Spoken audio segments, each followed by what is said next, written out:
Беларусы, сёння, у дзень волі, я, Павел дзядзька Шурмей, ваяр палка імя Кастуся Каліноўскага, звяртаюсь да вас. Лёс вольнай Беларусі вырашаецца тут і зараз. І нам належыць зрабіць вялікую працу, па-сапраўднаму згуртавацца. Вялікая хваля эміграцыі апошніх гадоў рандомна раскідала беларусаў па ўсім свеце. Мы не разам, і ў гэтым наша слабасць. За 2 гады свайго існавання полк імя Кастуся Каліноўскага даказаў сваю баяздольнасць. Крамлёўская марыянетка Лукашенка баіцца нас. Яго гаспадар, Пуцін, жадае пашырыць вайну. І ў гэты раз адсядзецца ў баку не атрымаецца. Вайна закране кожнага.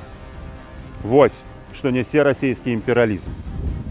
У тых, хто застаўся на радзіме, ёсць выбар: стаць гарматным мясам у пуцінскім войску, ці стаць разам з намі і забяспечыць сябе і сваім дзецям годную будучыню у незалежнай еўрапейскай Беларусі. Не чакайце, пакуль гэты выбар зробяць за вас. Беларусам замежжа хачу сказаць: мажліва, вы знайшлі адносны спакой і камфорт, але не радзіму. Калі вы, як і я, марыце, каб мы і нашы дзеці маглі жыць у вольнай Беларусі, надыходзіць час дзейнічаць. Заклікаю ўсіх сапраўдных беларусаў далучацца да палка імя Кастуся Каліноўскага. Лёс Беларусі вызначае толькі беларус. З днём волі! Жыве Беларусь!